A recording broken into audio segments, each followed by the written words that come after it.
नमस्कार दोस्तों, बड़ी खबर आ रही है। गृह मंत्री अमित शाह के खिलाफ महिला ने दे दी गवाही, मचा हड़कंप। कोर्ट से आ रही है ताजा खबर।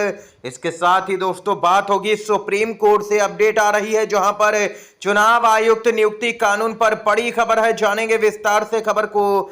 बात होगी दोस्तों ईडी के दुरुपयोग को लेकर कि कांग्रेस पार्टी हमलावर हो गई है मोदी सरकार पर। चुनाव आयोग पर तेजस्वी यादव का बहुत बड़ा हमला। मोदी नहीं गए मणिपुर, लेकिन सुप्रीम कोर्ट के 6 जज जा रहे हैं मणिपुर। एक एक करके चलेंगे, सभी बड़ी खबरें विस्तार से जानेंगे। दोस्तों पूरा वीडियो देखिएगा। खबरों की तरफ बढ़ते हैं उससे पहले अगर आप लोग भी यही मानते हैं कि देश में एक मजबूत लोकतंत्र के लिए निष्पक्ष तरीके से चुनाव होना चाहिए और बैलेट पेपर के जरिए वोटिंग का अगर आप लोग भी समर्थन करते हैं तो वीडियो को लाइक कीजिएगा दोस्तों, और कमेंट बॉक्स में वी सपोर्ट बैलेट पेपर जरूर ही कमेंट कीजिएगा। पहली बड़ी खबर आ रही है, गृह मंत्री अमित शाह की मुश्किलें बढ़ी। अमित शाह के खिलाफ महिला ने दे दी गवाही, 29 मार्च को होगी बहस। गृह मंत्री अमित शाह के खिलाफ दायर मुकदमे में महिला ने गवाही दी है।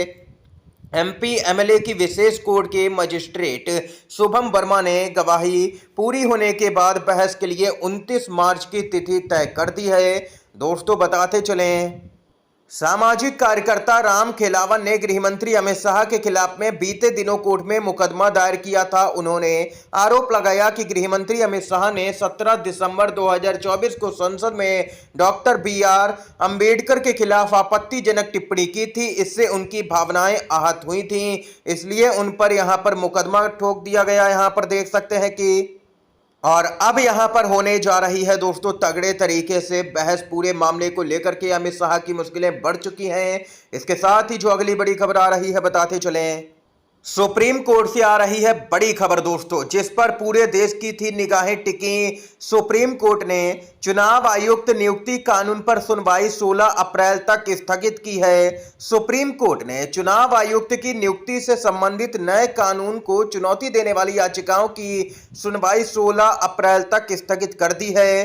दोस्तों बताते चले, सुनवाई के दौरान आज यहां पर समय की कमी के कारण मामले पर विस्तार से चर्चा संभव नहीं हो सकी। सुप्रीम कोर्ट में इस पर याचिकाकर्ता के वकील प्रशांत भूषण ने मांग की कि मामले की सुनवाई ऐसी तारीख पर दी जाए जब इसके लिए 2 से 3 घंटे का समय आवंटित हो। न्यायमूर्ति सूर्यकांत और न्यायमूर्ति केओशा ने मामले के महत्व को समझते हुए अगली सुनवाई की तारीख 16 अप्रैल तय कर दी है। यह मामला 2023 में सुप्रीम कोर्ट के उस फैसले से जुड़ा है जिसमें कोर्ट ने आदेश दिया था कि चुनाव आयुक्त की नियुक्ति के लिए गठित समिति में प्रधानमंत्री, भारत के मुख्य न्यायाधीश और विपक्ष के नेता को शामिल किया जाए। लेकिन मोदी सरकार ने कानून ला करके मुख्य न्यायाधीश को कमेटी से बाहर करके एक मंत्री को शामिल कर लिया, जिसको कि ADR की तरफ से और कई संगठन और कई लोगों की तरफ से चुनौती दे दी गई है मोदी सरकार के इस कानून को। और अब सुप्रीम कोर्ट 16 अप्रैल को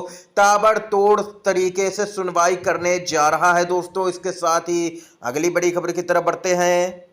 इस साल बिहार में विधानसभा का चुनाव होना है। तेजस्वी यादव लगातार एक्शन मोड में है। कांग्रेस भी एक्टिव हो चुकी है बिहार में। तेजस्वी यादव नेता विपक्ष है बिहार में, जोरदार तरीके से चुनाव आयोग पर भड़के। तेजस्वी यादव का बड़ा बयान, बोले जो संविधान है उसके लिए चुनाव आयोग कैंसर बनता जा रहा है। बहुत बड़ा बयान तेजस्वी यादव ने दिया दोस्तों।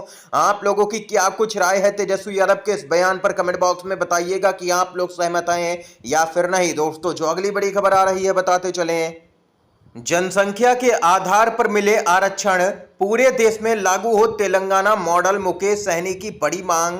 विकासशील इंसान पार्टी के संस्थापक और बिहार के पूर्व मंत्री मुकेश सहनी ने वंचितों और पिछड़ों को उनका हक दिलाने के लिए तेलंगाना की कांग्रेस सरकार के 42% आरक्षण के फैसले पर बहुत बधाई और शुभकामनाएं दी हैं।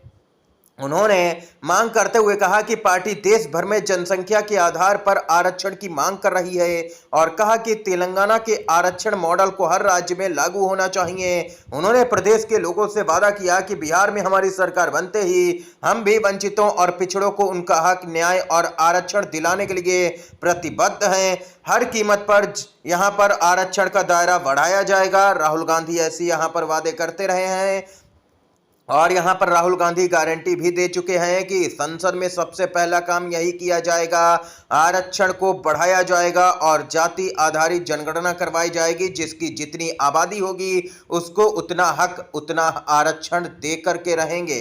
दोस्तों, इसके साथ ही एक और बड़ी खबर आ रही है, बताते चलें। सुप्रिया श्रीनेत कांग्रेस की प्रवक्ता भड़की है चुनाव आते ही यहां पर केंद्रीय एजेंसियों के दुरुपयोग पर। जी हां दोस्तों, चुनाव आते ही विपक्ष को ईडी का बुलावा भेजने वाले नरेंद्र मोदी ने ईडी को बीजेपी का फ्रंटल बना दिया है।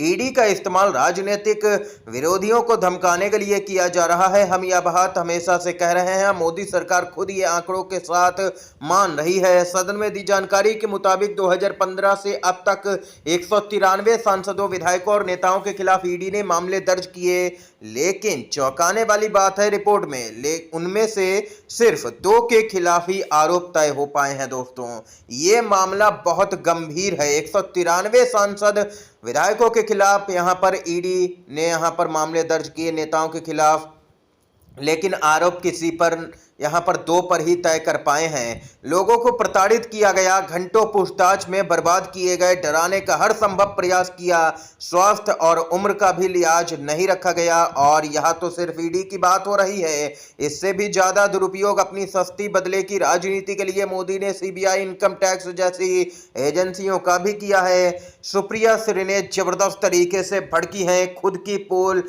मोदी सरकार ने खोल ली है। ये अपडेट आई है दोस्तों सामने निकल के। आप लोगों की क्या कुछ राय है इस खबर को लेकर के बताइएगा कमेंट बॉक्स में। अगर आप लोग भी यहां पर ईडी और सीबीआई जैसी केंद्रीय एजेंसियों के दुरुपयोग का खुले तौर पर विरोध करते हैं तो वीडियो को लाइक करके अपना समर्थन दर्ज करवा सकते हैं। अपडेट आ रही है दोस्तों, मोदी तो नहीं गए मणिपुर, लेकिन सुप्रीम कोर्ट के 6 जज जा रहे हैं मणिपुर। मणिपुर में हिंसा से प्रभावित लोगों के लिए कानूनी और मानवीय सहायता को मजबूत करने के लिए सुप्रीम कोर्ट के 6 जज 22 मार्च को राज्य के राहत शिविरों का दौरा करेंगे। यह कदम राष्ट्रीय विधिक सेवा प्राधिकरण के मिशन के तहत उठाया जा रहा है, जिसका उद्देश्य प्रभावित समुदायों को न्याय और सहायता प्रदान करना है। दोस्तों, जानकारी के लिए बताते चलें, जब से मणिपुर में हिंसा हुई है तब से पीएम मोदी आज तक मणिपुर के दौरे पर नहीं गए। विपक्ष मांग करता रहा, संसद से लेकर के सड़क तक मांग करता रहा। राहुल गांधी, पूरा यहां पर इंडिया गठबंधन, पूरी कांग्रेस मांग करती रही कि पीएम मोदी को मणिपुर जाना चाहिए, शांति स्थापित करवानी चाहिए, लेकिन पीएम मोदी आज तक मणिपुर नहीं गए हिंसा के बाद में। लेकिन अब 6 जज जा रहे हैं सुप्रीम कोर्ट के।